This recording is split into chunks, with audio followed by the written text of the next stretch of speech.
Welcome to this Evaluation in Practice event here at the Centre for Cultural Value, based here at University of Leeds. And I should say gratefully, for which we're very grateful for funding from the Arts and Humanities Research Council, from the Arts Council of England and from the Paul Hamlyn Foundation. I'm Anne Torrigiani. I'm going to be your co-host for today.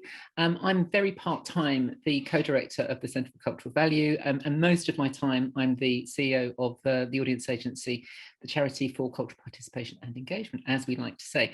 And I'm going to be co-hosting today with Emma McDowell. I don't know if you can see Emma there, who's just been, I have to say, who's just been awarded, Dr. Emma McDowell, I beg your pardon, she's been awarded her PhD here at Leeds and is now working with us at the audience agency, and we'll be co-hosting and facilitating a little bit together. So I hope most of you have now joined us, because I'm going to leap in to doing some housekeeping, important stuff. So if you haven't already, and I see some of you have, please do introduce yourself in the chat, especially if your name is somewhat obscure as you join us. It's really nice to know who's here, and it's really, really nice to know that it's wet all over the country, I have to say, particularly good to know that. Important to kick off and to say that we have two live transcribers helping us today. Thank you to Laura and Maria. If you would like to use it, you can either use the CC button on your Zoom controls there to turn the captions on, or if you prefer, you can use the stream text link, which I think someone will have just popped into the chat. Right, great. So we will be using the chat quite a lot today. Emma and I are going to be keeping a beady eye on comments, questions, etc. as they come up. So please do feel free to use that as a dead useful way of communicating. I know, as we've done previous events, that people have found the chat discussion very rich and quite hard to follow. So we think we've got some ways around that, and we're going to try and capture that for you as the day goes on. We will, if you would like to, there's going to be lots of questions for discussion and questions as we go on today. So we'll, as I say, do use the chat, but if you would prefer to speak, just pop your hand up, and we'll also be picking up the hand function. So if you'd rather speak, let us know and we'll see that as well. Meanwhile, though, if you could stay muted, that would be really helpful, so we don't get any weird background chomping noises or anything like that. So I just want to say as well, and importantly, that we'd like to employ Chatham House rules for this event. Just to remind you that Chatham House rules are feel free to repeat anything that anyone says or tell any stories that you hear here, but please don't attribute them to a specific organisation or person. And please bear in mind that those are the rules that we're offering in case you want to offer up some deep, dark secret. Please feel free. We hope it is a reasonably safe space, but just remember that Chatham House rules apply. And we thought you might like to know how we're sharing it. As you can see, we will be recording the first half of this session, which is where we're going to be hearing for some guest speakers, hopefully getting us primed for some discussion.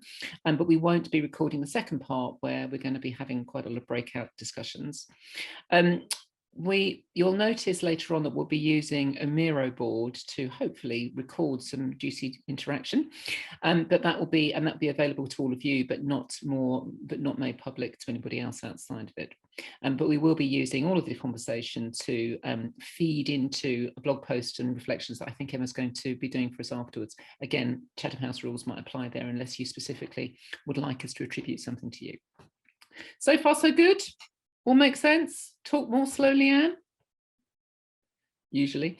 Right, okay. So I'm going to just kick off now, do a brief introduction to what this event is all about and to the evaluation principles, and talk a little bit about how we've arrived here, but also to tell you what's going to be going on for the rest of the day before we leap in to some conversation. So this event series, this is the first of three, by the way, that we've called Evaluation Principles in Practice, and they relate to a set of evaluation principles that the Centre for Cultural Value worked on last year, and I think were launched in November of last year, I think I'm right in saying. And this series of events, this is the first one, important to say, the first, so in a sense it's a pilot for the others that come after. And we really wanted to do something that was an opportunity to think about the principles, but to think about them in practice. So just to introduce the principles themselves before we come on to talking about the events. So It all goes back to when we first launched the Centre for Cultural Value, which is a kind of research centre, as I've said, funded by those 3 agencies. And when we first kicked off the centre, we did a lot of consultation right across our 3 separate stakeholder groups. That is the cultural sector, that is also the academic sector, and it's also cultural policy makers. And so we always see ourselves as talking to those 3 distinct groups, and we carried out quite an in-depth consultation with all of them. And in a way, well, it was certainly a surprise to me that one of the most popular topics that people said they wanted to, the Centre for Cultural Value to be involved with was really support in doing evaluation. I was quite surprised. I thought that people would be perhaps more interested in access to research and so on. But actually, it came out very strongly, particularly from the sector's point of view, that they really wanted more support with actually doing evaluation, with actually the business of capturing value. So we kind of talked about this for a while and thought, well, we didn't really want to get involved with how to, in the sense of a sort of one size fits all toolkit sense at all, but we wanted to engage with the idea of how to more on a kind of first principles, perhaps values and considerations basis. And that's really where we came up with this idea of some evaluation principles. So we did some research led by Dr. Beatriz Garcia, who was very involved with the setting up the principles in general. And we looked at, there were quite a lot of evaluation principles out there. We looked at ones, for example, for the UN and so on. But we realised that none of them were really convergent with our views of evaluation and its purpose. So, for example, the NHS's were bizarrely prescriptive and narrow. The UN was quite political. We needed something that was particular and specific to the cultural sector. So we launched into a really fascinating co-design process, which involved, I think, 40 or 50 different practitioners coming from a whole range of different perspectives. And we came up with these 12, through a long process, came up with 12 principles, which I think you could apply them elsewhere, but I think they are quite specific in some ways to the cultural sector. And we've grouped them under 4 headings: beneficial, which really relates to the notion of purpose and use; robust, obviously around rigor and methods, perhaps; people-centered, very important strand that came up through the discussions, that for our sector, empathy and ethics were super important in the business of evaluation. And finally, a less obvious area perhaps around being connected. So how you communicate and share what you do, how you do it, and why you do it. So I think, Emma, you're looking like you just posted something there, but it looks like we just posted a link to those principles, and you'll see the principles themselves are set out in quite an interesting way. And there's a little section that says, things to think about in practice, and you'll notice that it's somewhat underdeveloped, the in practice bit. And I'm going to be really upfront and say we're being very greedy and hope that you're going to help us crowdsource some really interesting responses to, what does this really mean in practice and how should we do it? So we are looking for your top tips and advice through the rest of the day. And that's what, in a way, what these series of events are all about. So I really want to stress that we have conceived and designed these events to enable quite a lot of exchange and sharing. I'm sorry to say it's only going to be as good as all of us make it. I'm not taking personal responsibility for this in any way. It's up to all of us. Really, what did we want to explore? Well, the principles are, to some extent, as you'll have heard already, they are to some extent what's not to like. I mean, of course, we want them to be robust. Of course, we want them to be beneficial and so on. But we know that putting principles into practice is the real challenge. And adhering to these sort of high-minded concepts is not that easy when we're firefighting, we've got limited resources, and we have a lot of other pressures on us. I mean, we've got the external pressures from our stakeholders, but I think we also have internal pressures, our own feelings and our own biases to deal with as well. So it can be really tough. Principles lovely, doing it much more difficult, and that's what we really wanted to get to grips with in this series. And we're really, really grateful to our lovely 3 speakers who have joined us today. I want to say that they are all stars, but they are not the stars. We are all stars in this particular conversation. I just want to stress that. We know that everybody on this session has got interesting experiences, challenges, questions and opinions, and they are all equally valid, and we really, really want to hear about them. And so we hope, fingers crossed, that this event will be a chance to share what we all think about what might make for better practice. And we've taken what we hope is a really pluralistic and multifaceted view. So you'll see that the second half of our session is really quite interactive. It's what people told us they wanted after the launch of the session. They wanted more interactivity. Careful what you wish for. I do hope that you'll stay for that, but just to warn you that we'll be expecting you to get in and interact for that second session.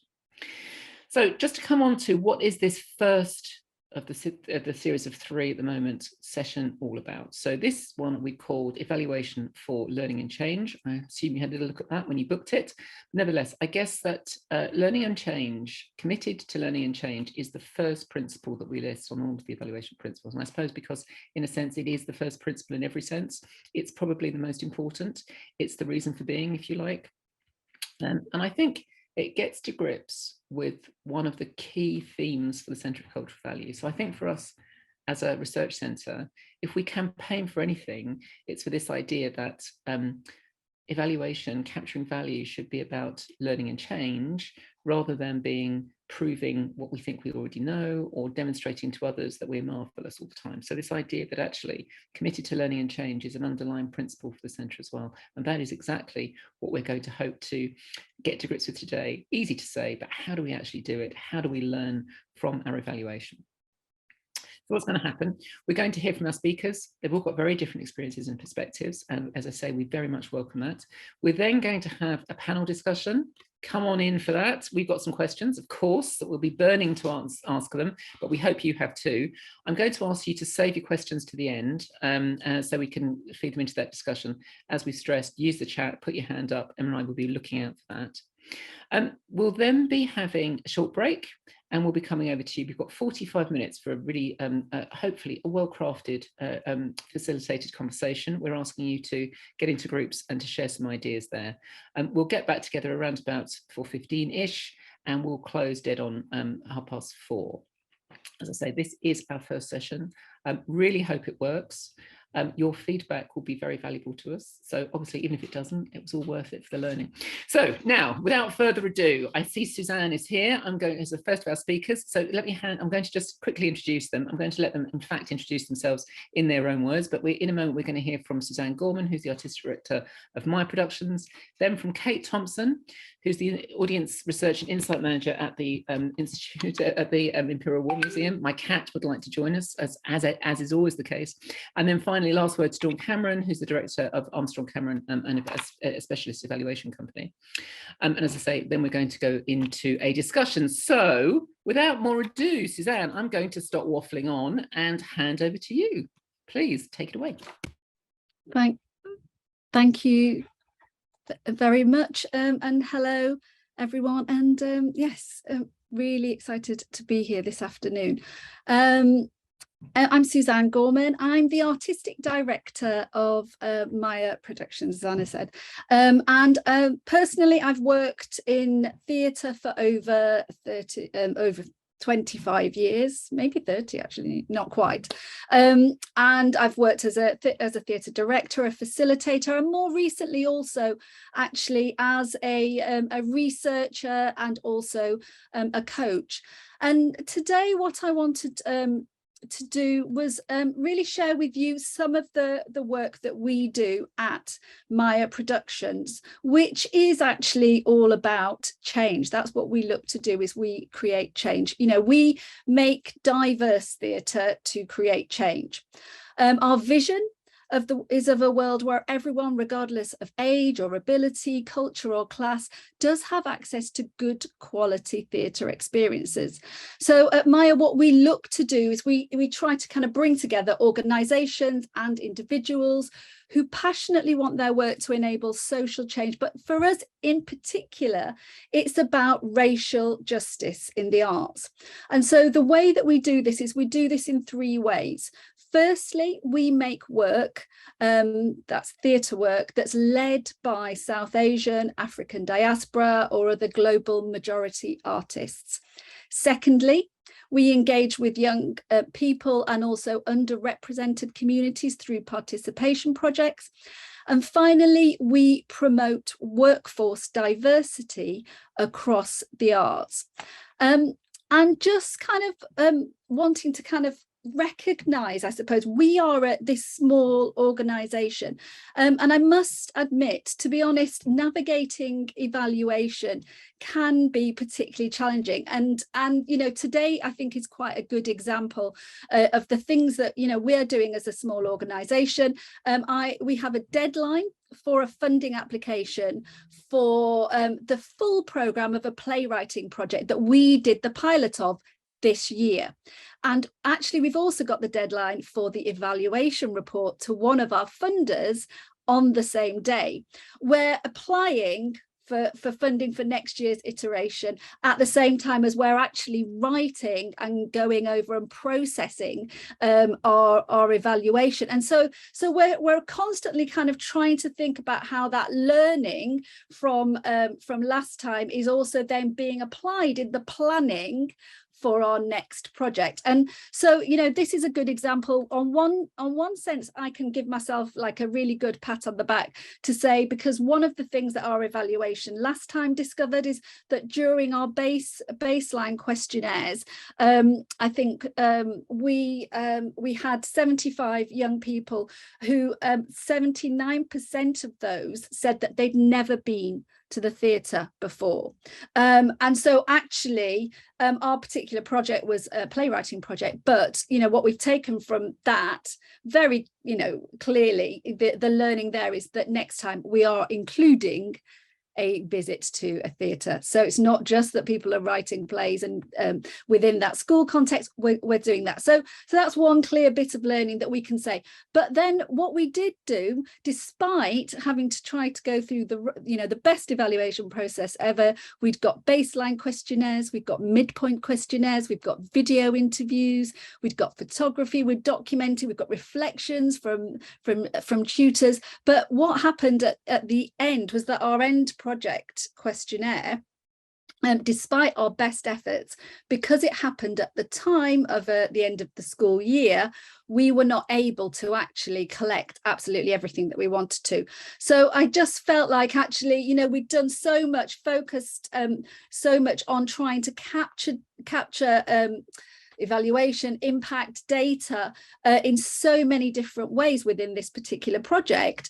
But actually, we've got to acknowledge that sometimes, you know, the failure is where we're going to do the learning, which is, we know we're probably going to have to stick to a similar time frame, but we are certainly going to be so hot on those participants, teachers at the end of a year, in order for them to make sure that we can get that data, because that actually supports us to be able to I suppose report, but also learn from the changes, because we were really clear on those changes, you know, as we were going through, but just didn't get to capture the end. So I think there's those kind of practicalities that when you're in a small organization, you're putting a production on and you're trying to get the evaluation. We don't have an external evaluator, which was something that I think we as an organization would like to employ in the future. But again, that's a challenge because of finances. That wasn't actually, just telling you all about that wasn't necessarily exactly what I planning to say, actually, but that just came up today, because one of the things that I wanted to talk about really was how useful I find the aims of our organization and a real clarity around what it is that we're doing in our 3 strands of work as a basis for all of the evaluation processes that we set, because we use them when we're planning our projects, and whenever we're planning our projects with our partners, with our artists, our facilitators. Those aims are the basis by which we will then, you know, develop something maybe a little bit more specific for each separate project. But knowing what it is that we want to achieve is really, really key for any evaluation process. And actually, what I wanted to talk about is a piece of learning that helped us to get to those clear project organizational aims across the different strands. So I am going to very, very briefly talk about it, because, you know, it was a key piece of learning for us that enabled some real change at Maya Productions. And it was a piece of research that I undertook. It actually was supported by the AHRC and CLAW, and it was called Where Am I? And what it looked to do was to explore how ethnically diverse role models and leaders were important in the performing arts in relation to workforce diversity. Now, I'll just give you a very, very brief overview. You know, unsurprisingly, we found that, you know, global majority role models and leaders are really key for ethnically diverse workers' career aspirations, experiences and progressions. They provide connections with the work on stage and global majority communities. They can create inclusive working environments. They inspire others to be confident, ambitious, and also actually to see that the world of the arts that we know, you know, is not diverse enough. You know, when you see people in positions of leadership, that does inspire people to feel that the arts might be something that's for them, which is one of the key things for us as an organization.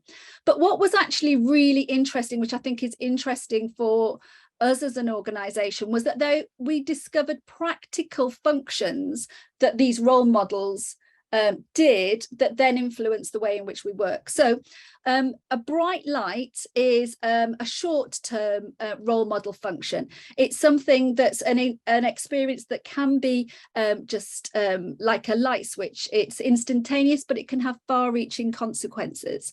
We then discovered that other typical functions of role models were those of guides and forgers and enablers. Now, guides are similar to our notion of guides, our typical role models. They've got behaviours we emulate, values that chime with us. Forgers are those that break the mould. But then enablers were really the ones that we wanted to focus on, because enablers are individuals, but can also be these organisations that open doors and create access. They demystify the arts and arts processes, and they empower others. And so for us, this piece of learning really then inspired quite a lot of change and really enabled us to define who we were and what we were doing as an organisation. So it meant that actually the third strand of work that we do, our sector development work, us really making that decision to make a change through training, race and allyship training, through coaching and mentoring, and through research projects, that became something that Maya Productions does. And so actually that inspired us to actually put into it and say that actually we're a theatre company, and we're tiny, but we want to be able, if we really want to make change, then actually we know that we can't just do it with the practical delivery that we as a small organisation can do. We've got to somehow get that out to the sector. So I think that was a really key kind of piece of learning that inspired that change through that project.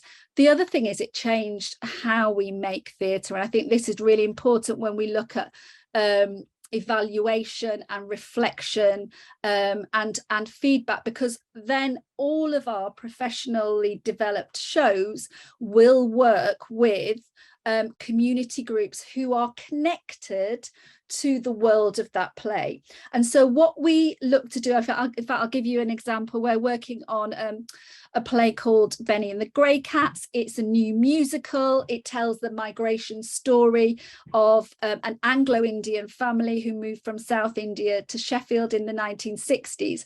And at each stage of development, we have invited young people, older people from South Asian and other community backgrounds to share in how Benny and the Grey Cats is being made.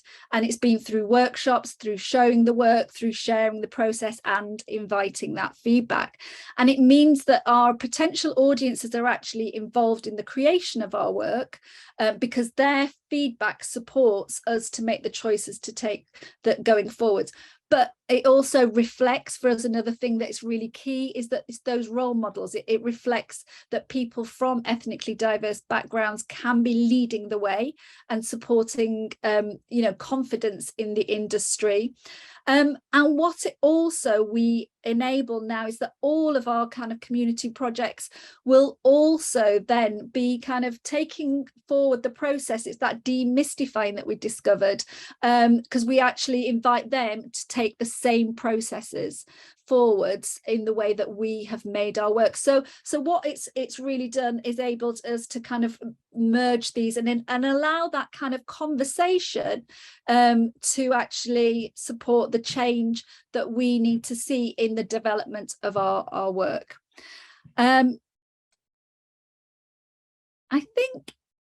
I think that I know I'm kind of, I've gone slightly over my 10 minutes, and so I'm actually going to end it there.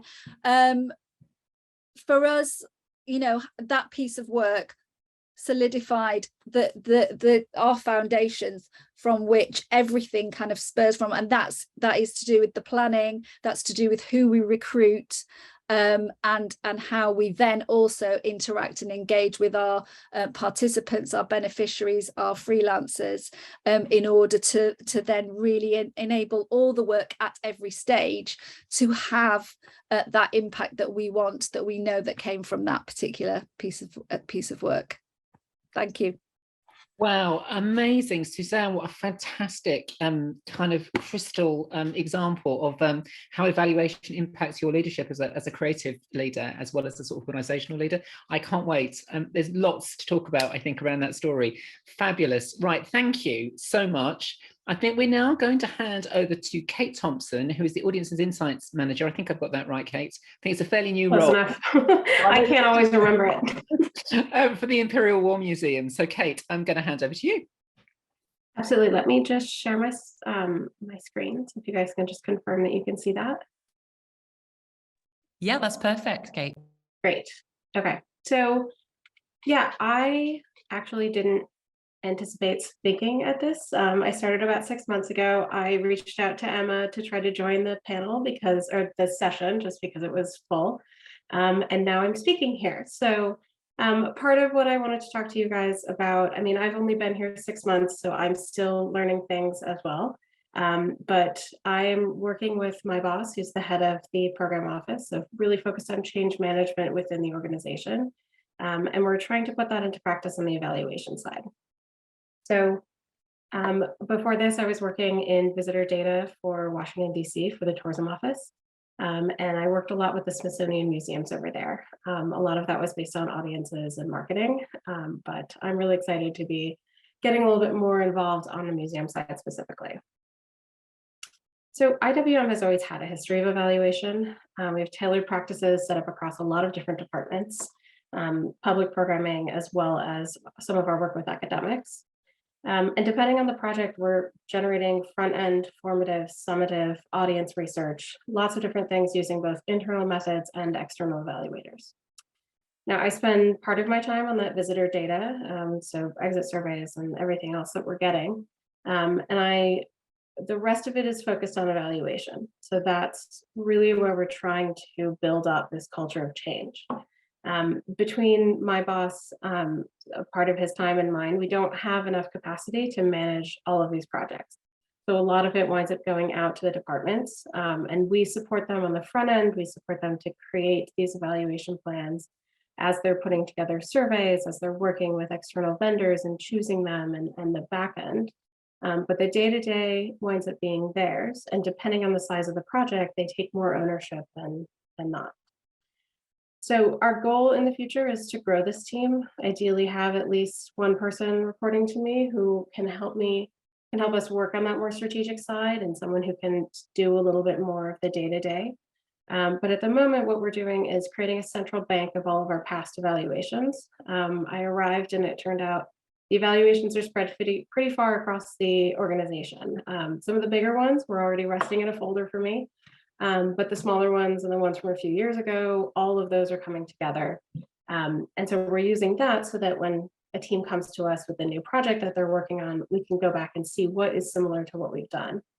We're working to empower those teams with a little bit more sophisticated methods of evaluation. And then we're going to work on overseeing those projects, both for quality and to avoid duplication, particularly on the audience's side. Now, the transition between evaluating a project and learning from a project, we found that requires both nuance and standardization. And so while each project is unique in its goal and its form, without that element of standardization, it's difficult to translate those lessons into learning across the organization. So one of the challenges we face is that lack of standardization. And part of that is because all of these evaluations are happening at the department level. So as part of this, we're creating a baseline set of measures, and we'll talk a little bit more about some of the social impact measures. And we want to use that in conjunction with some of these project-specific goals and aspects to use this to draw those wider conclusions so that the previous evaluation can really be used in future evaluations for projects that aren't exactly the same. So one of the ways that we're trying to do this is to bring together team members handling evaluation across the organization. So we created an evaluation working group. We meet about every month or so. It started over the summer, so we're still really getting into the swing of things. But we spend the first part of it discussing an aspect of evaluation. So for instance, we have one on Monday, and we're going to really dive into the social impact framework. We use that time to teach some high-level aspects of it, as well as some evaluation methods.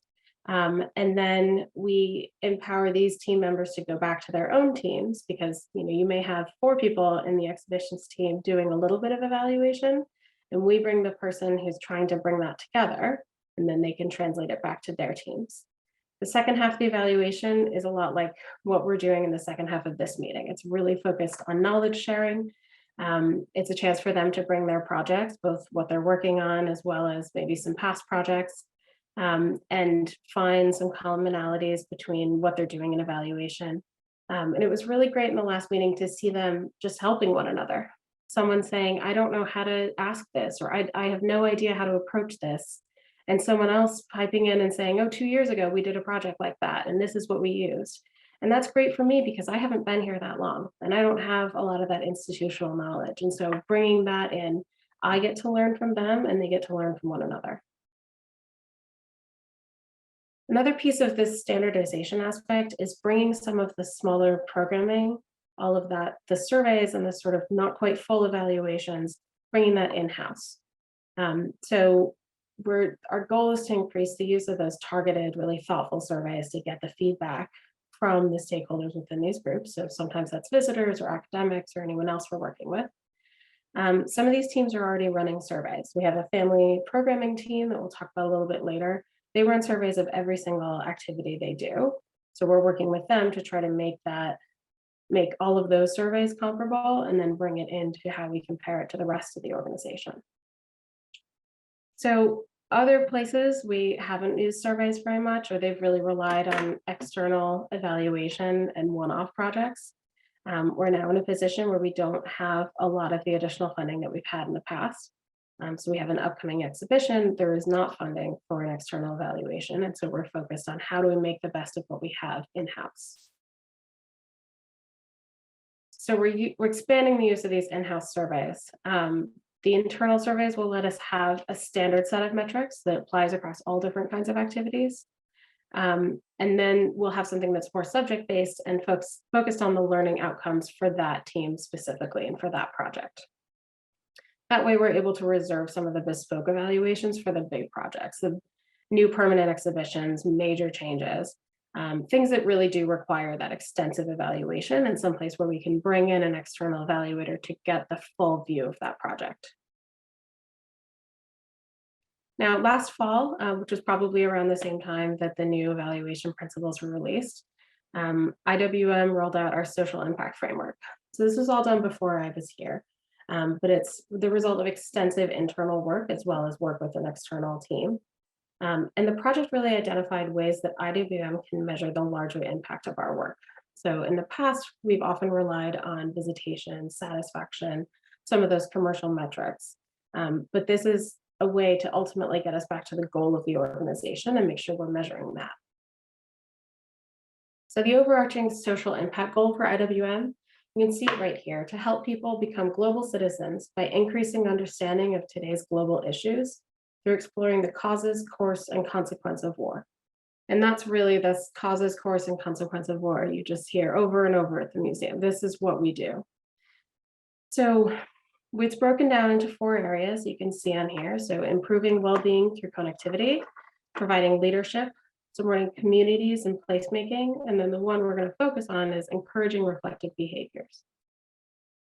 So we see these reflective behaviors as openness to different perspectives, competence, empathy, understanding, and empowerment. We've developed some questions that will help us measure this so that this can also drive programming throughout the organization. So in our exit surveys, we ask visitors to respond to 3 statements that reflect some of these. The statements focus on empathy, confidence, understanding, and that openness to different perspectives. You can see them here. I feel more connected to those affected by war through the personal stories I heard at this site. The site produces innovative and thought-provoking exhibitions and events that inspire discussion around war and conflict.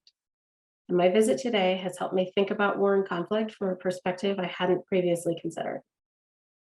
And when we're looking at these, we measure only those who say they strongly agree on a 5-point scale. Usually sits between 25 to 40% of visitors, depending on the site. But we focus on this strongly agree because we found that when you add in agree, the share increases to 95%. Everyone wants to say, yeah, of course I got something out of this, and that seems like a good thing, so I got that out of this. But we really want to focus on who are the people that say, yes, this really changed the way I think. Ideally, what we want to be doing is measuring this weeks and months later. I want to know who is really still thinking about something they saw, and it's changed the way they're thinking about the world, and they're sharing that with others. We haven't really figured out exactly how to do that. A lot of our sites are not ticketed. So we're thinking about ways to continue to engage those people and try to see that lasting impact later. Now, I want to get into 2 different short case studies of some of these projects we're working on. The first one is War Games. This is the exhibition that opened today. It'll be running through the end of May. It's a free exhibition at IWM London, so please come and see it. It focuses on the connection between war-based video games and actual war and conflict. So I worked with the team to define the learning outcomes for the project, and then we crafted these questions for a survey of visitors on their way out of the exhibition. So in addition to receiving general feedback, did they like it? Did they find that they could easily navigate it? That kind of thing. These questions are going to help us see how we met the actual learning goals, at least in the short term, once they've left the exhibition. So the statements that they've been asked to respond to are, my visit helped me think about the connection between war and video games from a perspective I hadn't previously considered. The exhibition helped me to consider how video games can illustrate the impact of conflict on individuals. This exhibition helped me to consider how video games have impacted modern conflict. And this exhibition made me think differently about how video games can portray war and conflict. And you can see there's a bit of overlap between these. We're asking a couple of the same things, but we really want to get to the heart of, is it changing the way they think of it? Do they see the connection in both directions? Not just that war influences video games, but the fact that video games ultimately can connect back to war. If I keep going, I'm going to talk more about the exhibition, and that's not what we're talking about here, but just go see it. It is really, really interesting. So this is going to give us a chance to get specific on this exhibition and these learning outcomes. But because these tie into the rest of the organization, it can help us try to pull those out and see how this exhibition ties into our ultimate aim. There's also a couple of those versions of those questions that we saw before, so we can measure that a bit, and we'll have the exit survey for the museum running at the same time. Then the next piece, this is looking at family programming. So our public engagement and learning team runs family activities through the school holidays, on half term, and then on weekends during the term. The focus of this is to bring the content to life for children. They get a chance to engage with a topic that's not always the easiest thing to bring to children, but the real learning outcomes are based on the families. So we want to connect to the learning outcomes of the museum in a different way than War Games. We want to focus on bringing families confidence to start these conversations with children. At the same time, we're engaging with these children in a more accessible way and bringing the content to them. But of course, you can't survey people under 16. So this is a way to understand the impact. And most importantly, if we can help parents build confidence, they can go out and have these conversations and continue this learning later on and connect it to things that are going on in the world. Now, these surveys have been going for a long time. And some of the things that they're asking don't align perfectly with the rest of the surveys and the rest of the metrics we're using. And part of that is because you're asking a different audience and you have to ask things that are more appropriate to what a child would be learning. And others, I think there's opportunity for us to bring the survey questions a little bit more in line with the rest of the museum so that the team can better advocate for the work they do.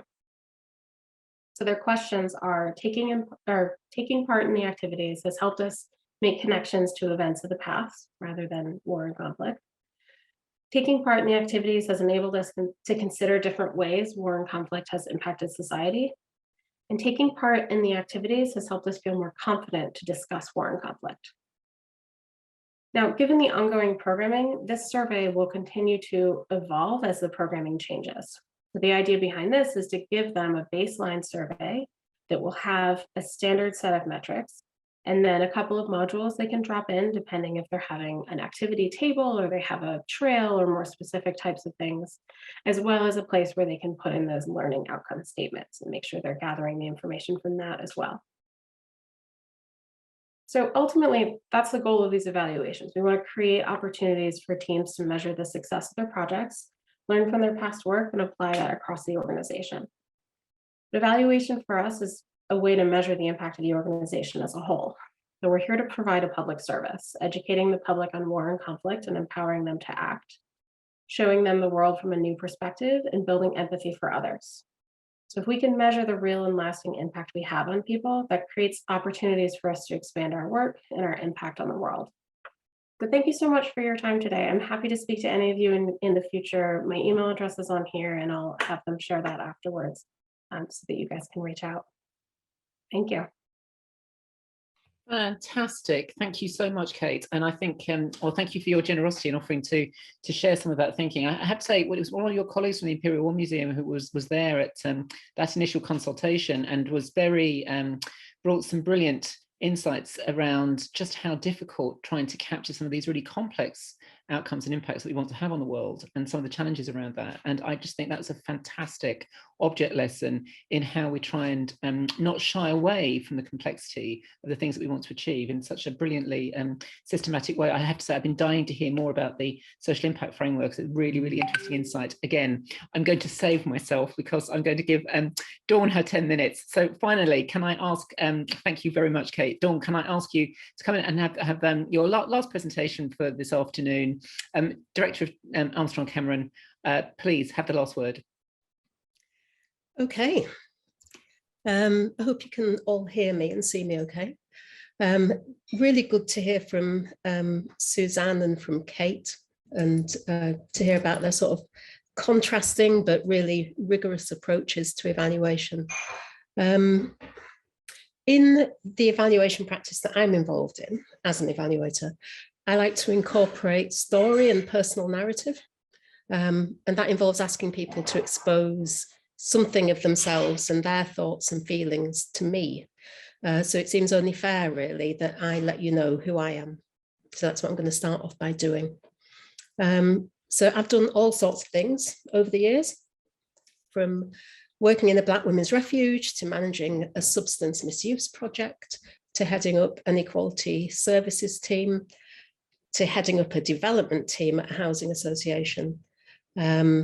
Alongside my evaluation practice over the past, 16 or so years, I've also worked for a literature festival in audience development, and I've coordinated 2 cultural leadership programs.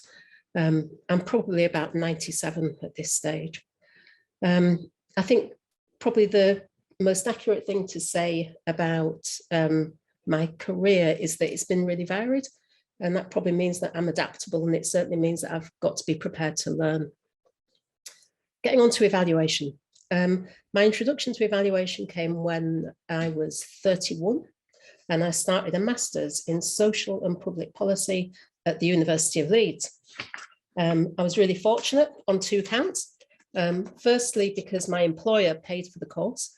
And secondly, because I didn't have a first degree, I was able to start off doing a postgraduate diploma and then convert to a master's once I'd scraped a high enough mark from my first assignment. One of the modules was research, strategy and design, and it was terrifying, not least because it assumed a decent level of knowledge about sociology, and I had none, unlike the recent graduates that were on the course. I had to quickly get my head around stuff like ontology and epistemology, how the social world works, what the social world even means, and basically what we mean when we talk about evaluation. It was like learning an entire language. For the first several weeks that I was on my course, I didn't know how to use the university library. I knew how to look at books, but I didn't know how to borrow them.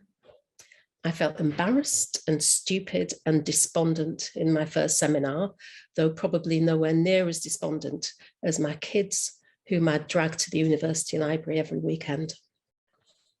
I mention all of this because I know what it feels like to be wary of evaluation, to feel like you don't necessarily understand the detail. And under those circumstances, evaluation can feel like something you just need to tolerate and get through. What I've learned, having become someone who's delivered evaluations for a very long time now, is that it can be much better than that. In fact, by the time I got towards the end of my course, I'd become so enamored with evaluation that the subject of my dissertation was the application of a realistic evaluation framework to a place-based regeneration program, which is a really snappy title. What I've learned is that evaluation can be a journey of discovery for client and evaluator, and both can emerge having learned and changed. Thank you.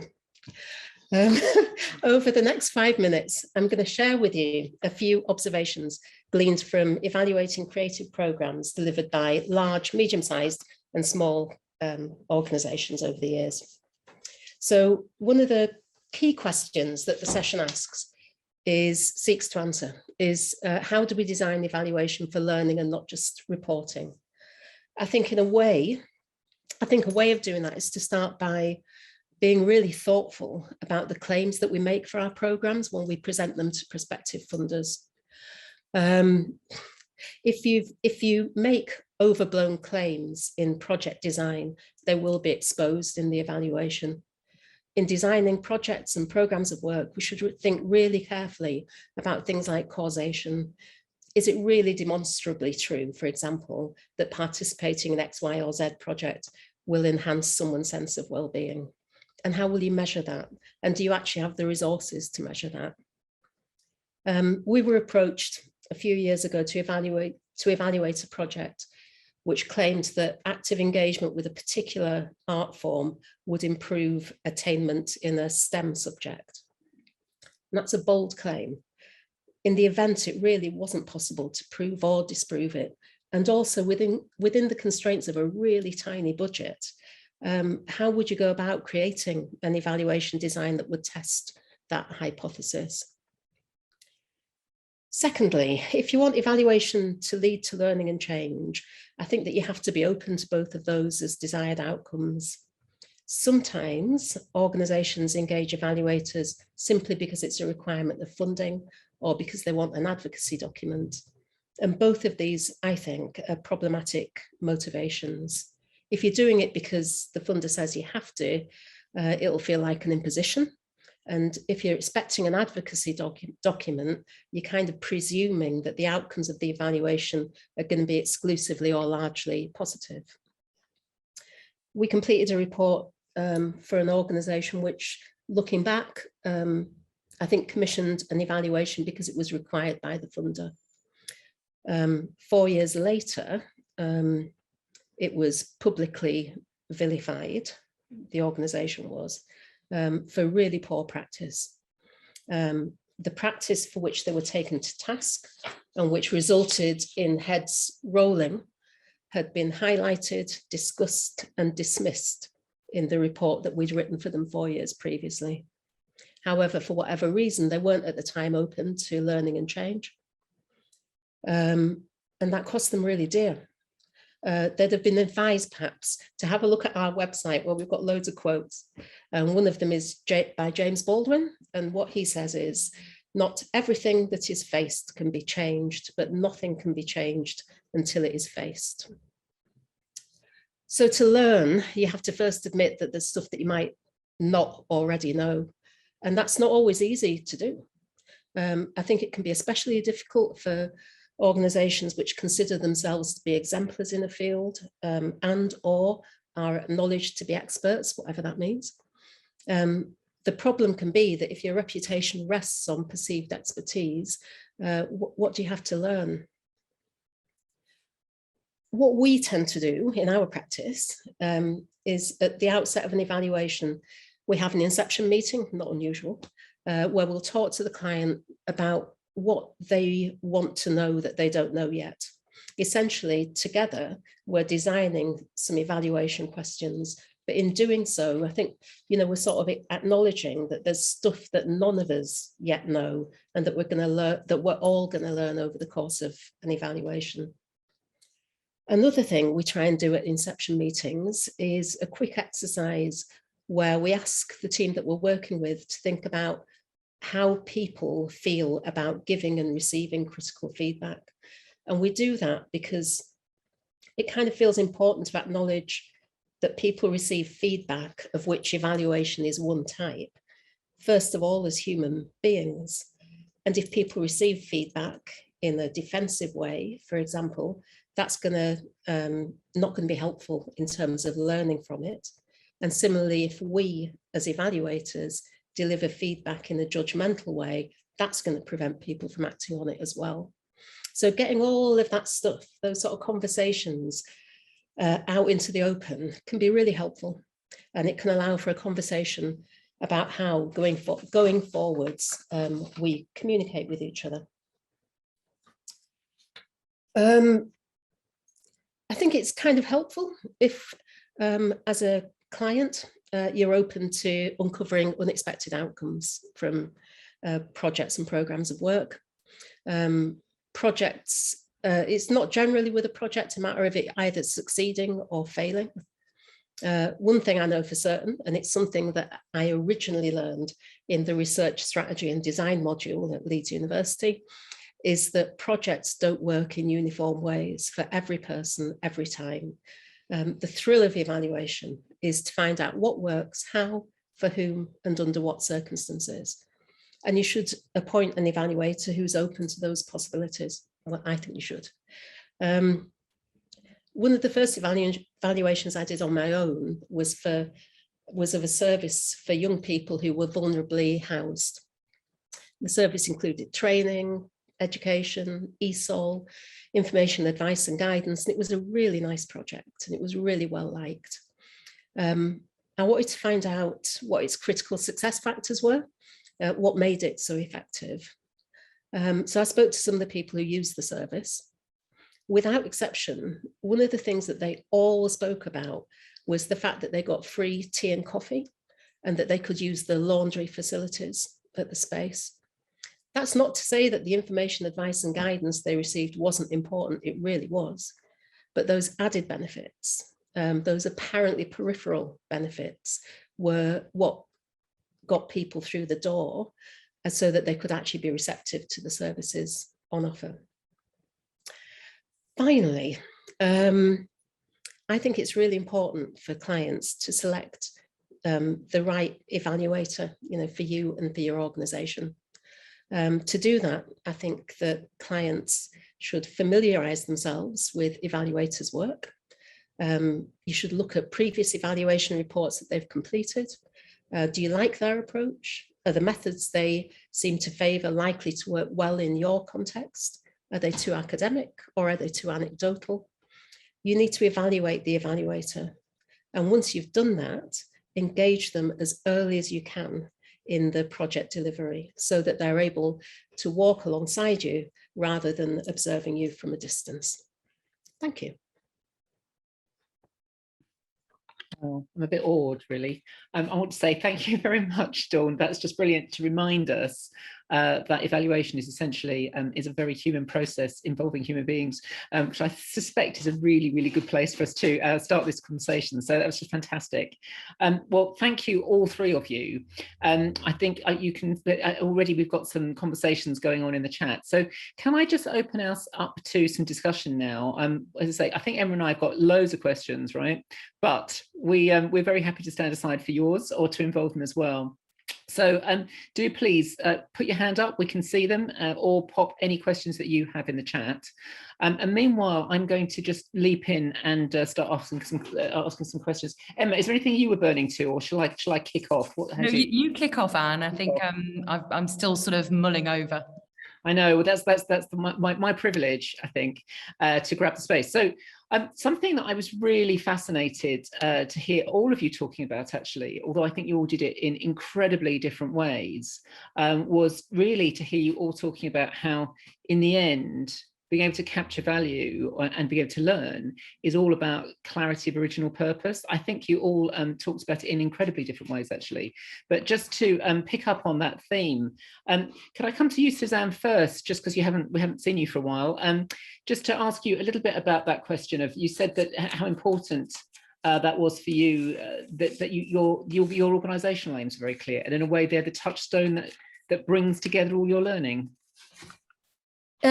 Yes, I mean, I think what that really does for us is it makes just really crystal clear what it is that we as an organisation want to achieve.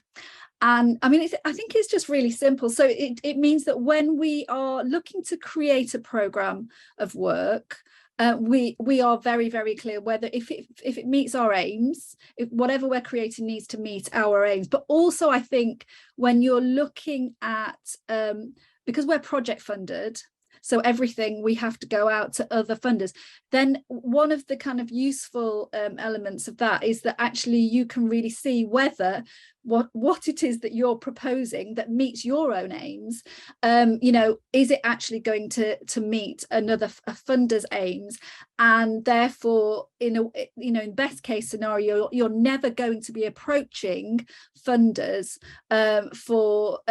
and skewing your own vision and aims in order to actually then get the funds in. It just means that you've got a real kind of clarity of your own purpose, and you don't need to start to kind of open things up, because then you're about to set yourself a whole load of outcomes that you might not actually be able to deliver, because you're trying to achieve something that someone else actually wants to, if you want to get that pot of money. So I think it's about just being really clear about what it is that our programs can achieve, and if we know what it is we want to do, then we won't try be veering off in directions that it's what Dawn was talking about. You can't how can you achieve certain types of outcomes if actually they're not really intrinsic and within the heart of your purpose and mission and vision.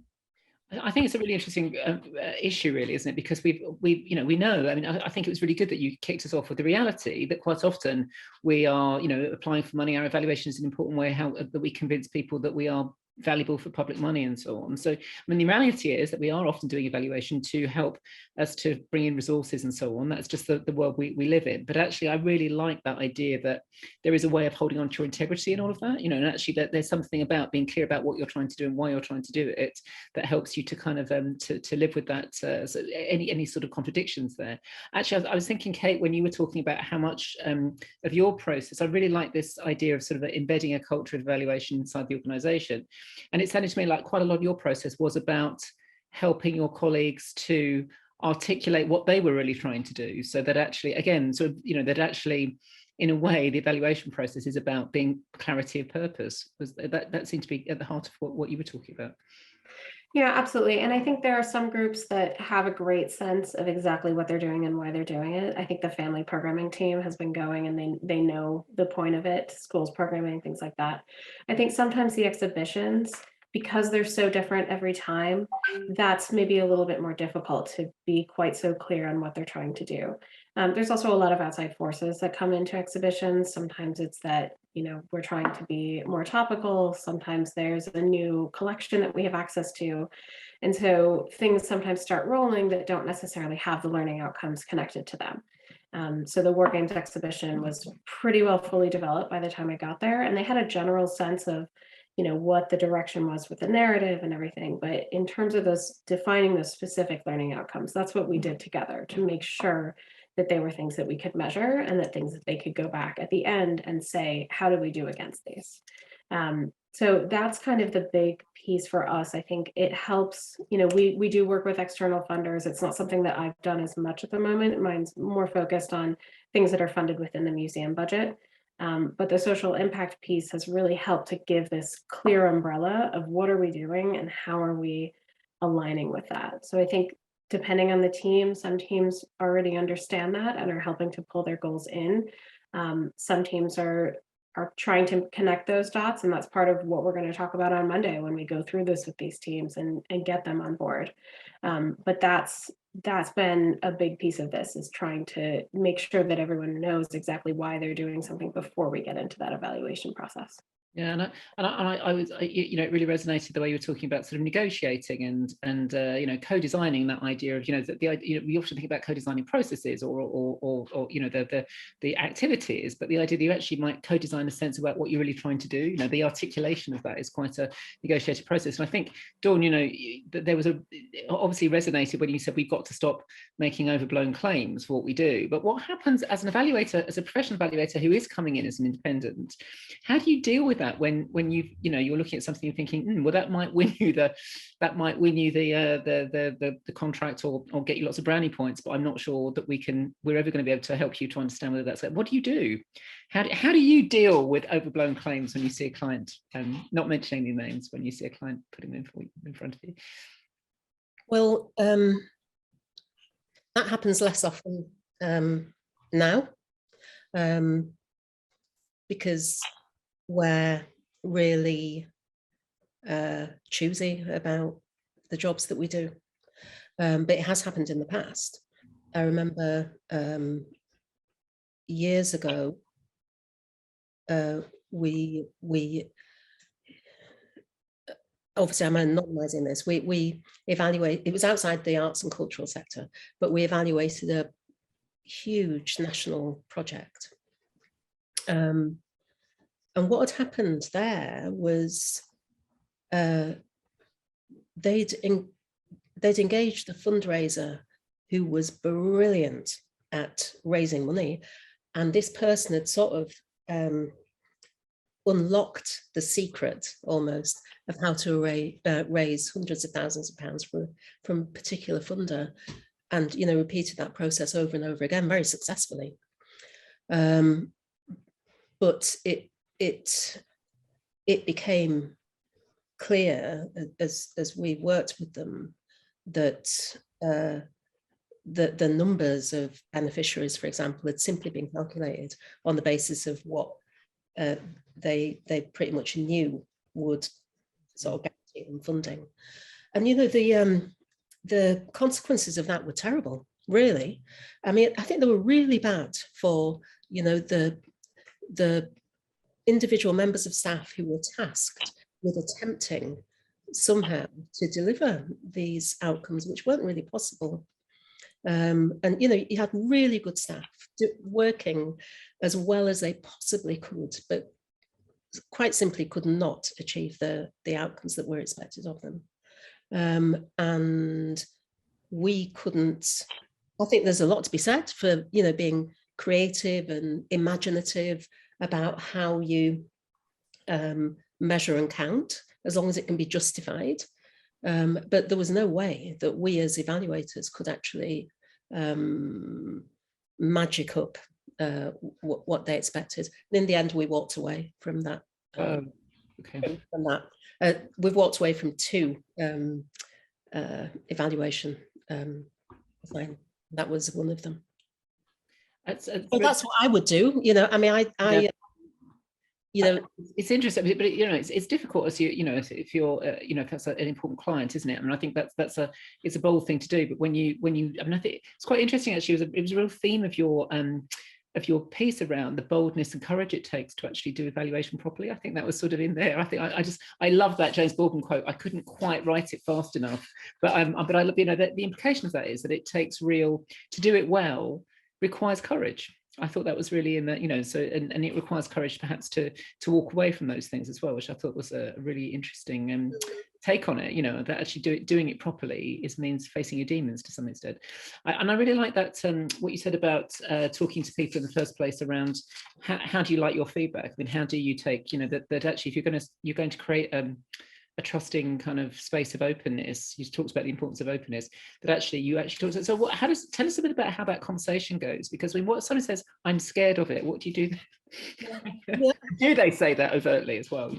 Yeah, one of the reasons we started doing that, was because I think my natural inclination is to get quite bristly about feedback if I'm given negative feedback, and I think I recognize that in myself, which is a difficult thing to get your head around really when you're meant to be like the evaluator.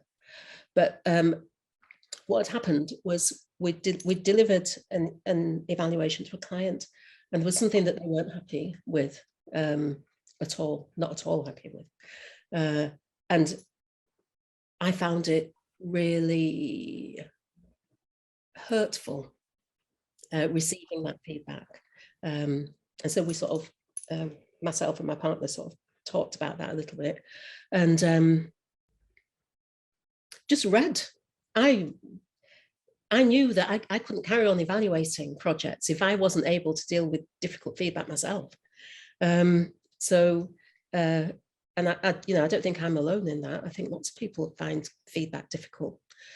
So we just designed a way of, like I said, at the inception meetings, not asking people, how do you as an individual receive and give critical feedback, but how do people receive and give critical feedback? And I think that just, it just opens things up a bit.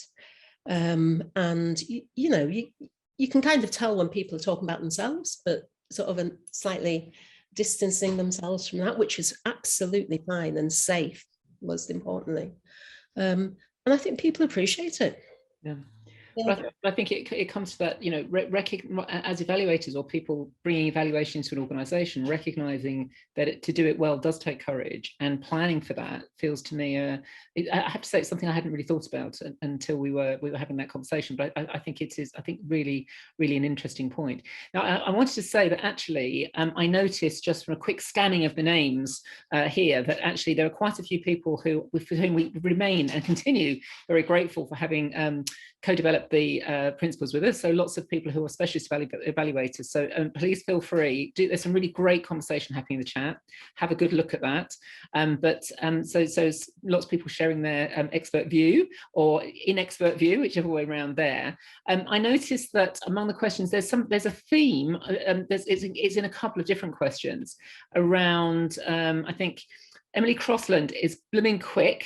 Off the ground with her very good questions there. But for example, she talks here about efficient ways to store and share learning from past projects, and that thing about keeping institutional going from all of our evaluation. I think it's a really interesting question, and that comes up in a couple of other people's questions as well. So I don't know if the three of you, any of you would like to take, how do we make sure that the learning we get from evaluation is sustained? How do we communicate it well across whole organizations over time? Any thoughts on that? Yeah, I can start off here because I know I talked about it a bit. I wish I could say I had a real solution for it. At the moment, I'm pulling together all the projects I have. I'm noting them in an Excel spreadsheet and keeping them in a folder. Not ideal. And the goal eventually is I'm starting to work with our information governance team and archive sort of everything that they handle on the digital side. To get a better sense of the best way to do this. So I think we're going to wind up probably with a SharePoint folder or something similar. Something with some tagging so that we can tag. So it's not just sort of sorted by year or subject, but it's tagged with the type of evaluation and the type of project, and then nuanced pieces of, does it include, is it more sort of photography or large objects or a trail, which site, that kind of thing. And so that is something we're hoping to do hopefully in the next year, depending on kind of staffing and capabilities. But that's the ultimate goal. And then once we've got it together, we have to kind of train people on how to get started on that process. And I think it will still be something that's a bit high touch, and you know, it's not necessarily going to be everyone has access to it and they just figure it out from there, but it can at least get them started and start that conversation with the evaluation team to figure out, does this, I found this evaluation from something we did a few years ago, does this even apply to what I'm doing? And do you have a better idea? So that's hopefully where we're going with that. Yeah, no, it's really interesting, actually. I think that's a really nice reflection. And I thought so much of, it was quite interesting in your talk. I thought so much of what you were talking about was being a communicator between different teams, doing different things, trying to hold together the central idea about what the organization was about, and trying to weave in all those different perspectives was great. And actually, Suzanne, when you were talking, I totally love that story about, and I've just got to get these right, forgers, that was the one that I remembered, bright lights, forgers, enablers are the kind of and the key ones, and the guides. Yes. But I just thought that was so interesting, because for me, I think there's something about how do we, particularly if you're the leader of an organization, how do you bring together the kind of learning that comes from these sort of, you know, groundbreaking moments sometimes when evaluation makes you think, oh, how do you bring it together in a way that really communicates widely? And I think this idea of these sort of models, which you said, you know, you use both, you know, for that specific project, but actually then has carried through into all sorts of other things that the organisation has done. It's really interesting. So is there something about finding compelling ways of communicating is a little bit about turning the data into a story? It sounds to me like you have a good instinct for that. Turning the data into a story. Well, I suppose if you think about how we will then one of the learnings from the role models is about visibility. And so because one of our primary focus is about enabling the arts to be more diverse, so that's about the professionals that work in the arts, but also the communities who engage in our projects and who engage in the arts, and also young people. And actually, in terms of a very practical thing that we do now, is that within our kind of evaluation and impact documentation, everything that we do photograph, but we also create our highlights videos. And actually, over the past few years, so pretty much every single project that we run, we will be interviewing participants. We'll be, you know, sort of talking to our artists and facilitators, and some kind of Maya staff. And actually, for us, what that really serves as is a way of, obviously, it does advocate for our work. It shows what we do. It actually promotes our role models, be they the young people that are engaging or the community members, as well as our artists.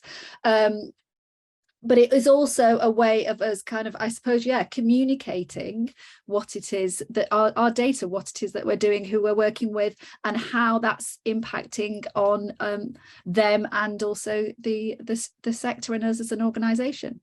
Yeah. So yeah, video, you know, I know capturing it that way. Beautiful videos. Do have a look. I think there's, and Dawn, you mentioned storytelling, and you kicked off. You know, I think well chosen words to say that you're interested in. I think you said human stories, and what was the term you used?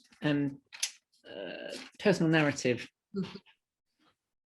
I mean, for you, is that is that an important way of communicating what is found out and what is to be learned as well? Yeah, I think it can be. After I'd done the Masters in Social and Public Policy, which I think I spoke about quite a bit, felt quite cathartic, to be honest. I went on to do another Masters at Leeds University in Creative Writing. And so I think what we try and do in our work is to sort of combine sort of both those disciplines, really, sort of actually knowing or having a really good idea of what evaluation is, but also thinking about what it can be. And, you know, individual narratives can be a way a way of illuminating findings, but obviously you have to be careful because it can be storytelling, right? So it's important not to kind of create not to universalize a story. But you know, some stories, some of the things that people say can be incredibly powerful. I remember years and years ago, did some work for the Arts Council in Yorkshire. And they were wanting to, it was back when the Arts Council was commissioning its own bits of research, which was like 100 years ago, to be honest, but it was great. So really specific regional research. And it was about trying to find the value of Black, Asian and ethnically diverse arts in the region.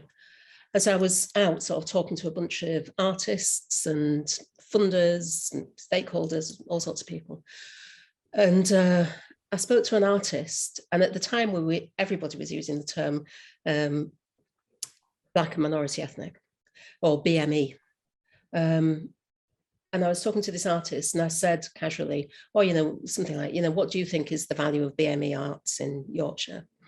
And he said, sorry, I don't know what BME means. And that's the story that is really worth telling, because what that says is that, you know, so you just need to be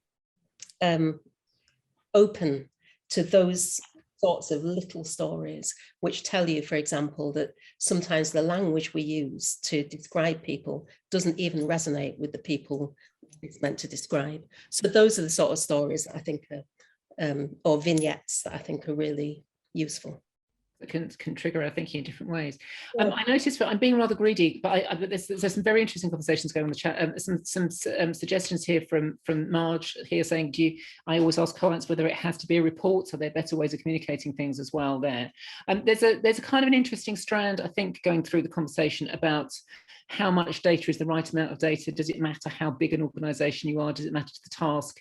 And Ben, my colleague from our director at the Centre for Cultural Value, has noted that proportionality is one of the key, and it was one of the key principles, actually, that the data that you collect should be proportional to the task at hand, partly because it is because our sector is made up of tiny organisations trying to answer very big questions and make very big social impacts and creative impacts, of course. So I think this question is a really interesting one, but it's quite a big question. So I don't know if any of you have got any comments on how do you know when you've got enough data for the job at hand? Kate, would you take that one for us? I mean, there are some straightforward things about when a sample is a good enough sample and so on, but any thoughts on proportionality? Yeah, we actually had an exhibition, the Vin Vendors photography exhibition about a year ago. We were using kiosks to collect feedback surveys, and we got 5. So that's too small. We couldn't really do anything with that. But I mean, there's of course sample size and things, but thinking about kind of how much data in terms of what you're asking, I think is really critical. We're working on a membership survey that we've never run a membership survey at this point, that's sort of public available membership. And we started off with a lot of things that they wanted to ask. And that's great. I mean, they have so many questions about their membership, but we worked on whittling it down into both kind of, what do you need to know? And also, what do you need to know here? Because the other piece to it, at one point they wanted to ask, you know, have you used the shop or something? There was something really specific to like the shop or the cafe. And I was like, we don't need that here because we have that data already. We know how people are using that from the exit surveys and from the transactions and things. And so really looking at, you know, how do you whittle these down and make it manageable for yourself? And think about your own capacity. Are you actually going to be able to look at all of this feedback, or are you really only going to be able to focus on these top 5 questions and also staying away from too many open text because they're totally unpredictable? And it's always good to have one open text because you want to hear their feedback, but if you put too many in there, it is a mess and it makes it almost impossible to try to go through everything. So that's been my biggest thing, is just making sure that you're asking the things that really need to be asked and need to be asked right there in that survey. That's really interesting, actually, isn't it? Because I think we tend to think when we're thinking about any kind of evaluation design, we think about the obvious things, samples, methods, and so on. We're not necessarily thinking about these ideas of sort of negotiated outcomes. Actually, what is it we're really trying to, to re-articulating purpose. We don't think about these more nuanced things about well, how much focus are we going to have? How much energy are we actually going to have to spread over something? Actually, can we narrow down on the things that we really need to know? How much learning can you do from any one part of a program or a project? So I think it's really interesting, great nuance here. And there's another strand, I think, in here about, I think people were very struck about, Kate, what you were just talking about in terms of the longevity, about sort of, again, I think we often, sorry, I'm muddling up several different ideas. Back to the beginning. So I think we often think about evaluation at the project level, don't we? We evaluate projects. Doesn't feel that difficult. You can think clearly about what a set of objectives for a project are, but much more difficult over the long term. And I think the social impact framework you just mentioned, Kate, really helped us think about that. But something around, I think somebody said in here, even small companies can think about the long-term impact, or the multiple impacts that several different projects or long-term programs might have. So I think that is a real challenge. And I thought, Suzanne, that, as you said, you often are living hand to mouth through a series of different projects, but you have found a way of threading the learning through all of them, which I thought was, that's what I particularly loved about your talk, actually, I have to say. Would you like to comment on that? Keeping the learning going across lots of different project to project, across the whole program?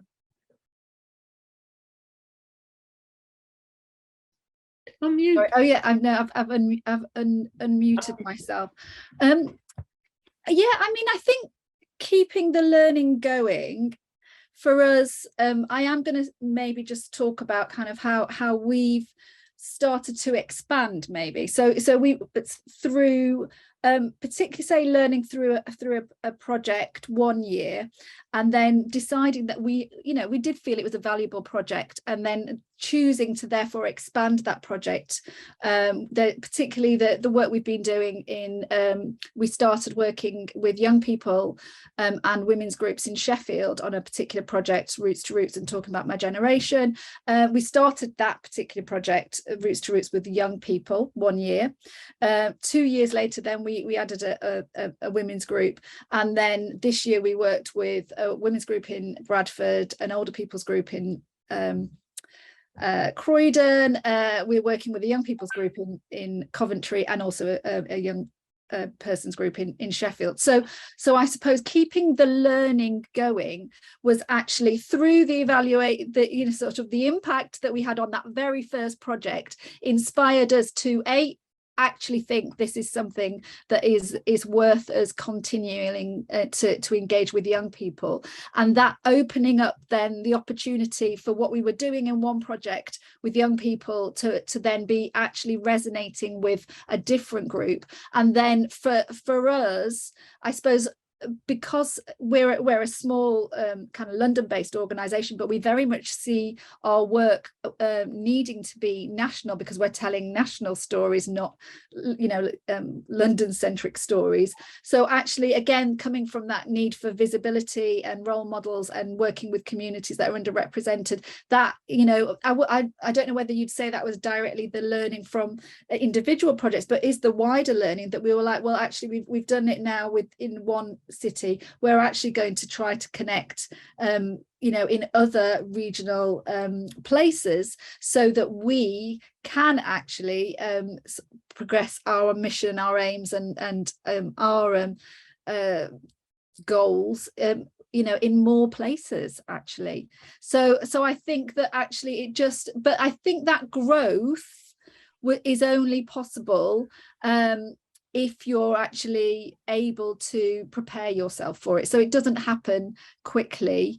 It does take time. And for us, actually, this year, we ran 4 projects in 4 different cities all at the same time. And, we realized we were taking quite a big step up with a very small team. So actually, part of the evaluation for us as an organization is about, yes, we did manage all of those projects at the same time, but again, a key learning for us will be about how we want to manage something similar if we're doing that again, because we want to grow as an organization, but make sure that we've actually got the capacity internally to be able to do that, to fulfill our ambitions. So I think it's about taking things slowly and making sure that you are always reflecting before you take that next step forwards. Yeah, and I think it was shot through all of your talks about the importance of openness and a kind of reflective mindset, which I thought was really amazing, because you all come from 3 such different backgrounds. So it was really amazing to hear some lovely plums in the pudding. And there are lots of great plums in the chat, but I'm going to stop now because I think I've slightly run over because I was so excited to ask lots more things. But I think I'm right in saying that Dawn, Suzanne, and Kate are going to stay with us for our discussion after the break. So if you've got any big questions or comments, which I will properly absorb, do please drop them in the chat. I think Emma's going to try and strip the chats into our workboard for the breakout sessions. So keep them coming. We'll have last chance at the end just to put questions back. Can I just say, for the time being, to Suzanne, Dawn, and Kate, thank you so much for really illuminating different but equally wise, I thought, talks are really, really inspiring there. So can I suggest that we now have a break until 20 to 4, that's 15:40 for some of you. And then we're going to come back, and Emma and I will give you a bit of a description about how the breakouts are going to work. As you can see, we have got I'm proud to say, a number of evaluation nerds with us among the company, as well as others who aren't at all and have questions to ask and opinions to put too. So please do come back for hopefully a conversation across a number of different viewpoints. So come back, please, have a break now, go and get that cup of tea, and come back at 15:40. Thank you so much, you 3. Brilliant stuff. Welcome back. I hope you found that illuminating, interesting, exhausting on a Friday afternoon. I have to say, you are the diehards, and well done for sticking with it. Very impressive. So really, just to sort of tie up loose ends, I think we've just been having a little, it's very weird sort of being able to see everybody working and coming up with comments while we were dancing around on the edges. So really interesting to see what people have been talking about. It's obviously, in the previous discussion, several things really sort of hit the nerve, particularly around overclaiming. And there was a really interesting conversation we never really got onto that somebody raised in the chat about how we talk to our funders and so on. But some great things here, I think, in all of the groups. I don't know while you were working if you had a chance to look at other people's groups, but we would really encourage you to go ahead and do that. You'll see, I think there are some themes that are really, do cross over from the conversations, and some things that are completely new areas, actually, which I think some takeaways for us in terms of other areas to explore. And then I think, there obviously we get into rather specific things. Somebody had already mentioned, it'd be interesting to talk about working with under 16s, with all the ethical and legal issues around that. So some really interesting, useful things there. Emma, anything you noticed that you particularly thought was a useful thing that you'd kind of like to hear more about or follow up on at some point? No, well, I was just gonna point out that the questions from the chat are in the Miro board as well now, as just some of them. So if you do want to have a look and you feel like maybe the question wasn't quite fully answered or the chat was going a bit too quickly, then do also comment and have some thoughts on there. But no, I was just kind of really interested in how people are thinking about the context that they work in, and then sort of the similarities, but also quite a lot of differences as well. So no, I think that was everything from me, really. And I think you're also taking a good guess at what the acronym IPA might mean, apart from a form of beer, correct? Right? And your theory is it means. Well, I think it's interpretive phenomenological analysis. I think. Sound right. Group 2.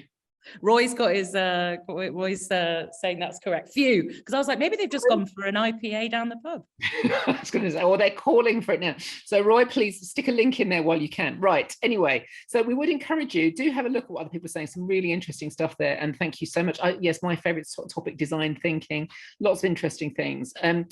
We didn't give you a chance to comment on your experience. I always find that slightly exhausting after breakouts, but if you don't think that's a good idea, and we should have heard from people, then please let us know that, and indeed any other feedback. I think you're going to get that link to the feedback form in the chat at the moment. And of course, we will be following up because we must model some kind of practice. You can all critique the feedback form with your evaluator hats on now. But anyway, so I just wanted to say thank you very much indeed for taking part in that conversation. And I hope you all found that equally valuable.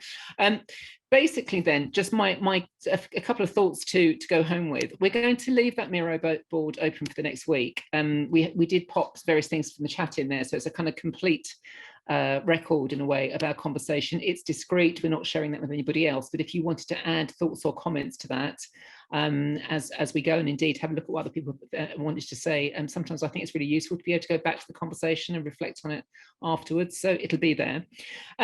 As you know, there are two, well, as some of you know, because I think some of you have booked onto it, there are 2 more events in this particular series, but we are hoping to do more than that beyond this series. I think you can still book onto, are they sold out, Robin? I can't remember. I think there probably is a few spaces if you wanted to follow on for the next one. The next one is about listening to many voices. Am I right in thinking that, Emma? In October. So look out for that. You can find them all on the Centre for Cultural Value website. And I should say also that some of the ideas and thoughts that you shared with us in this session and in others will feed into our MOOC, which we're planning will be coming out next year. That's a massive open online course. We're thinking particularly about cultural evaluation. So please do fill in that feedback form. You can hear how super important it is. I've got to just plug a few little bits of Centre for Cultural Value news. You can still apply to round 2 of the Collaborate Fund, which is looking for original ideas for innovative evaluation. Up to 20k is worth of funding there, so do look out for that. And there's a new vision paper coming out any minute now on culture, health and wellbeing in November. So finally, apart from those plugs, I want to say super huge thank you to Suzanne, Kate and Dawn for sharing their experience so honestly and eloquently with us today.